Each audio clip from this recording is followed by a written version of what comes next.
जियो world plaza उन्होंने बनाया, shopping mall है जो कि बड़ा इस वक्त मशहूर है, और कहा जा रहा है कि जो रिलायंस इंडस्ट्रीज है this is coming into retail and all that. इकट्ठे रहने की बात करें, लर्न करें एक दूसरे से। अब जो चीजें हैं, नफरतों से अब आगे निकलना चाहिए। 76 साल हमने उसको ट्राई कर लिया है।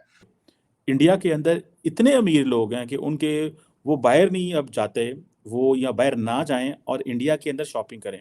और सारी किश्तियां ऊपर जाती हैं, किश्तियां को नीचे नहीं रह जाए। भारत एक ताकत जब बनेगा तो मुसलमान भी उसकी ताकत बनेंगे। बिलियनियर से मुराद ये है कम से कम ऐसा बंदा जिसकी जो एसेट है एटलीस्ट $1 बिलियन हो। अब मुकेश अंबानी और जो रिलायंस इंडस्ट्रीज है इनकी is the wealthiest person in Asia. नमस्कार दोस्तों, मुंबई में जियो वर्ल्ड प्लाज्मा को खोला गया है जो कि एक शॉपिंग मॉल है और जिसमें बहुत सारे ब्रांड है। और आपको बता दूं, मुंबई में ओनली 29 बिलियनर रहते हैं। ये सुनकर पाकिस्तानी कह रहे हैं हमारे यहाँ के लोग तो विदेश में भाग जाते हैं, और भारत में ऐसा हो रहा है। आप देखें इस वीडियो में। जियो वर्ल्ड प्लाजा उन्होंने बनाया, शॉपिंग मॉल है जो कि बड़ा इस वक्त मशहूर है, और कहा जा रहा है कि जो रिलायंस इंडस्ट्रीज है this is coming into retail and all that.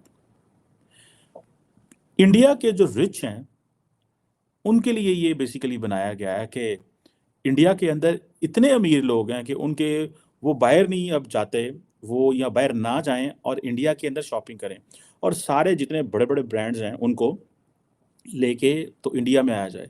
जबकि पाकिस्तानी जितने हैं वो सारे बाहर जाते हैं, और ना ही हम पाकिस्तानी जो हैं वो अपना डाटा देते हैं कि हमारे पास कितनी इमारत है। अभी एक हाल ही में एक सर्वे आया है, वेल्थ सर्वे दुनिया के 97 सिटीज़ का अराउंड द वर्ल्ड। एक हेनली एंड पार्टनर्स एक ग्रुप है जो ये करता है, और उन्होंने मुंबई को भी मेजर किया है कि मुंबई के अंदर कितने ज़्यादा बिलियनियर्स हैं। न्यूयॉर्क में वो कहते हैं 58 हैं, द बे एरिया यूएसए में 63 हैं, एंड मूविंग ऑन सिंगापुर में 27, लॉस एंजलिस में 42, और बहुत सारे मुल्कों में। जबकि मुंबई के अंदर 29 बिलियनियर्स हैं, यानी कि अरब। एक बिलियनियर से मुराद $1 बिलियन है। मैंने कभी पाकिस्तान के किसी बिलियनियर का नाम नहीं सुना। मुझे नहीं पता चलता कि ये हमारे लोग, हमारा रिकॉर्ड क्यों मेंटेन नहीं होता, हम लोग क्यों दुनिया को नहीं बताते। सारा यहाँ पे कैश चलता है। यहाँ पे क्या है? बिलियनियर से मुराद ये है कम से कम ऐसा बंदा जिसकी जो एसेट है एटलीस्ट $1 बिलियन हो। अब मुकेश अंबानी और जो रिलायंस इंडस्ट्रीज है इनकी is the wealthiest person in Asia. Pakistan के तो हम सुनते हैं, हमें तो इन्होंने चोर चुकारा बनाया हुआ है। पैसा सारा ये किधर जाता है, कहाँ पे जाता है? इनकी जो नेट वर्थ है वो $90 बिलियन है अकॉर्डिंग टू द ब्लूमबर्ग। और ये जो हेनली एंड पार्टनर्स है, आप देखें मुंबई जो है उसके अंदर 29 बिलियनियर्स हैं, दुबई के अंदर 15 हैं। ठीक है जी, मुंबई के अंदर मिलेनियर्स 238 हैं, दुबई में 206 मिलेनियर हैं, जिनीवा में 15 हैं, पेरिस में 16 हैं, मुंबई में 29 हैं, सोल में 24 हैं, ह्यूस्टन में 20 हैं, फ्रैंकफर्ट में 16 हैं, टोरंटो में 18 हैं, शिकागो में 24 हैं। इमेजिन, सिडनी में 15 हैं। इतने बिलियनियर हैं इंडिया में। That is why the world is moving towards India. ये सारे लोग एवं इंडिया नहीं जा रहे, यू हैव टू अंडरस्टैंड। सो ये तो एक चीज़ ये हो गई। हमें इस चीज़ का भी पता है कि इंडिया का जो per capita gross domestic product है, जीडीपी, मतलब पर कैपिटा जो है वो $2000 है। It means on average, because India की पॉपुलेशन ज़्यादा है, तो इंडिया के अंदर जो टोटल जीडीपी को डिस्ट्रीब्यूट करें पॉपुलेशन के ऊपर, तो दैट मेक्स 2000 USD। पाकिस्तान की जीडीपी भी थोड़ी है और हमारी आबादी भी थोड़ी है, हमारा कुछ 1300-1400 बनता है। ठीक है जी। और वर्ल्ड बैंक के मुताबिक जो इंडिया है that falls into the low middle income classification. Middle income नहीं, लोअर मिडिल इनकम में आता है। लेकिन इसके जो अर्बन एरियाज हैं वो हाई इनकम इनक्लेव्स हैं।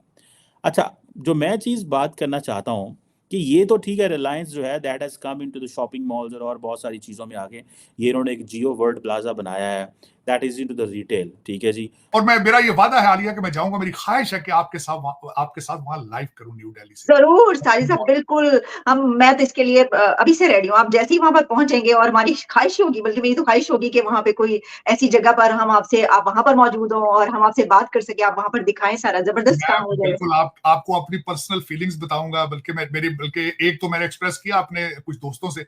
मैंने कहा यार, क्योंकि अच्छा वहां मैंने बड़ी जगह देखा है, कई जगह पे गुरुद्वारे, मस्जिदें, मंदिर एक ही चौक में होते हैं, एक ही सिलसिले में। मैंने 1-2 लोकेशंस किसी को कहा था आइडेंटिफाई करना, जहां पे मंदिर, गुरुद्वारा और मस्जिद साथ हों, तो उनके दरमियान खड़े होकर आपसे मैं लाइव बात करूं। क्योंकि मेरी जो ख्वाहिश है ओरिजिनली आलिया, वो ख्वाहिश ये है कि हमारे उस वक्त जो कुछ भी हुआ 1947 में, लेकिन we have to move forward. अब उन पीछे जब जाएंगे तो वो पीछे ही रह जाते हैं। आप you have to move forward. और जो एक कॉन्सेप्ट है दुनिया का, जिस तरह ईस्ट जर्मनी वेस्ट जर्मनी इकट्ठा हो गया था, चले आप बॉर्डर सॉफ्ट करें, ट्रेड करें, इकट्ठे रहने की बात करें, लर्न करें एक दूसरे से।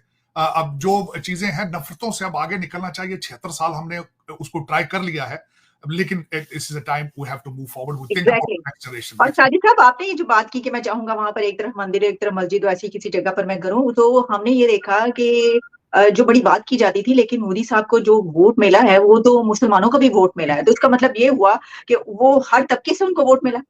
देखिए, बल्कि 2-3 कैंडिडेट्स को मैंने इस इलेक्शन को डेली बेस पे मैं वॉच करता था। इसमें 2-3 कैंडिडेट्स जो है वो मुसलमान आए हैं, मुसलमान एरियो से।